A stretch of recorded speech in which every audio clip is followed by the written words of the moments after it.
This is going to be a quick little demonstration of what I mean by using the knee roller for blood flow restriction straps and doing it to get some decent sort of posterior activation by doing some body weight squats. The knee roller has to be locked so it doesn't roll. It still has a tendency to want to pitch, so you want to be careful with that. Get the back end of it. I tend to not put my leg fully up on it, but I'll put it back here so that allows a little bit of shift in the lower leg as I can go down, and basically keeping your legs a little around shoulder width apart. And I try to keep the knees well aligned so that I'm getting an equal amount on either side. It is important in my case to go ahead and put my foot in a shoe that has a pretty good heel lift so that my hips are kept nice and even. Otherwise you'll have to adjust the height of your knee roller. Now this obviously can be done on other type of devices, something to keep your knee up, but by using the knee roller it allows for you to do it in different locations and so forth. Otherwise you just keep your knee roller next to you and you can do it on the bench. I'll demonstrate in a minute. I started the timer. It's been about a minute. You normally want to do this constriction for anywhere from 5 to 7 minutes.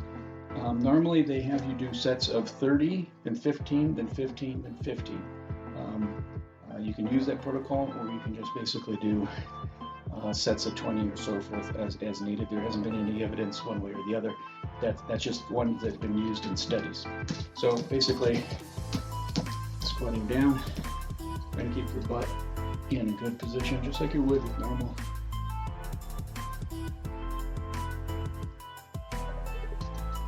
And getting good posterior.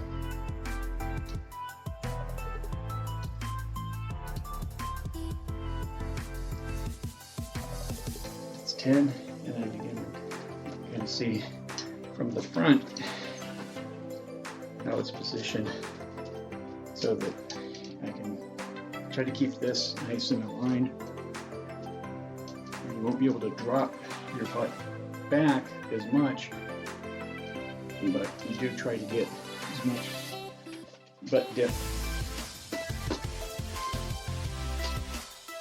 as you can. Getting that clinch in the back side.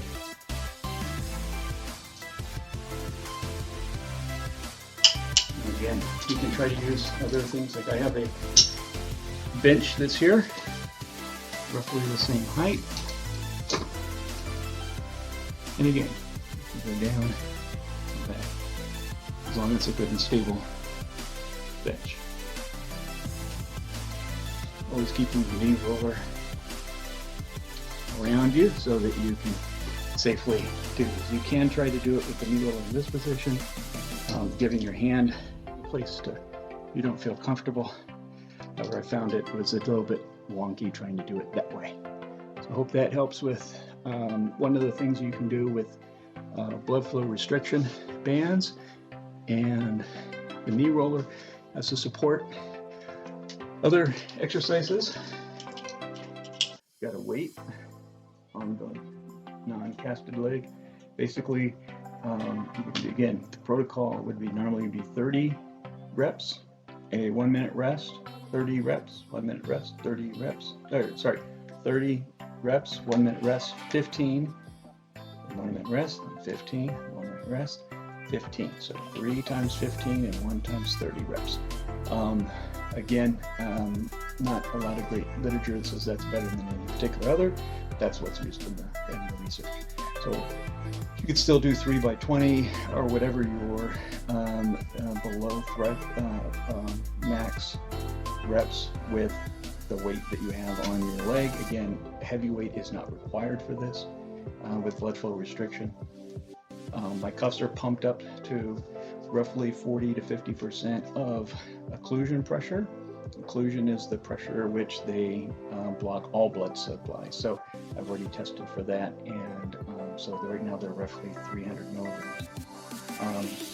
What I'm going to do is you just basically stand, release, stand, release.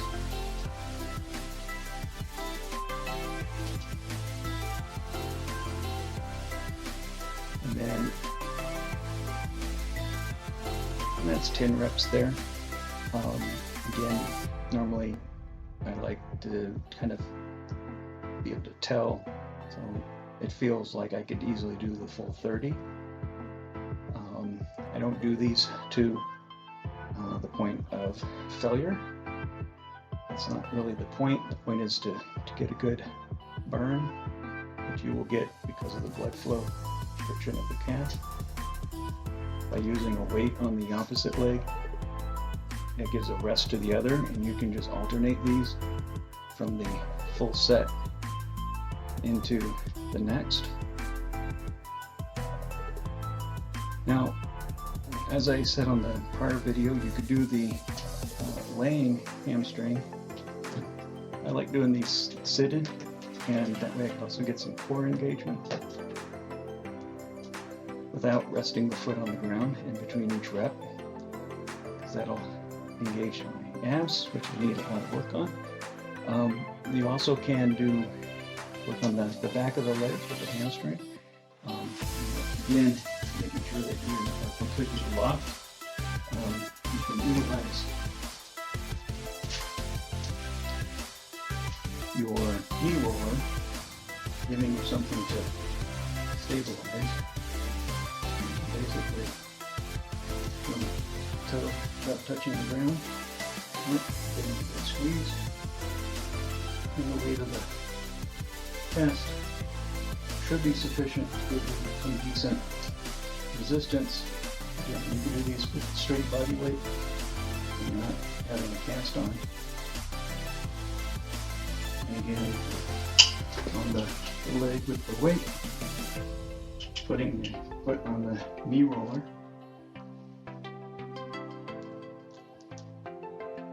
And we can get a good clinch.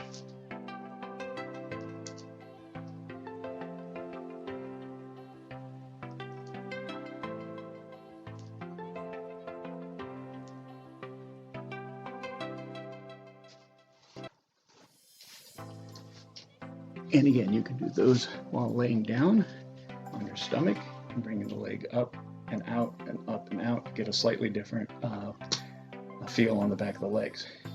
Again, you would do the cuffs continuously on for a 5-minute is a good starting place. You can go up to 7 minutes per the literature, and you could do each of these in the 3 of 30 and then 3 by 15 number of reps as tolerated.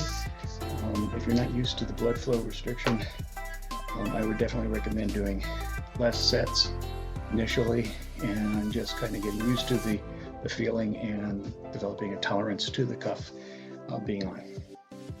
And hopefully that helps. Right, so now we're going to go ahead and do some blood flow restriction bands on the ground. A couple things you can do with your typical clamshells. So, like so. You can also work on what's called a hip multi-way, which is you bring the leg forward and then you're rotating it. So,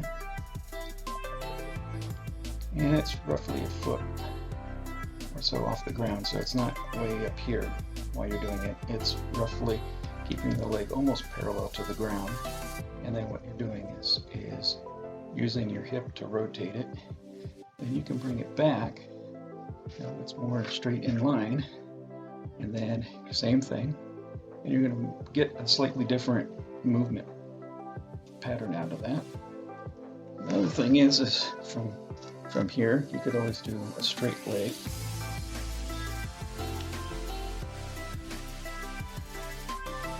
And then, so bringing it back, giving a little bit of movement this way. And one of my favorite is to do full running motion. And again, the same thing to be done on the other side. Now you can add a band to get some more resistance on the knee.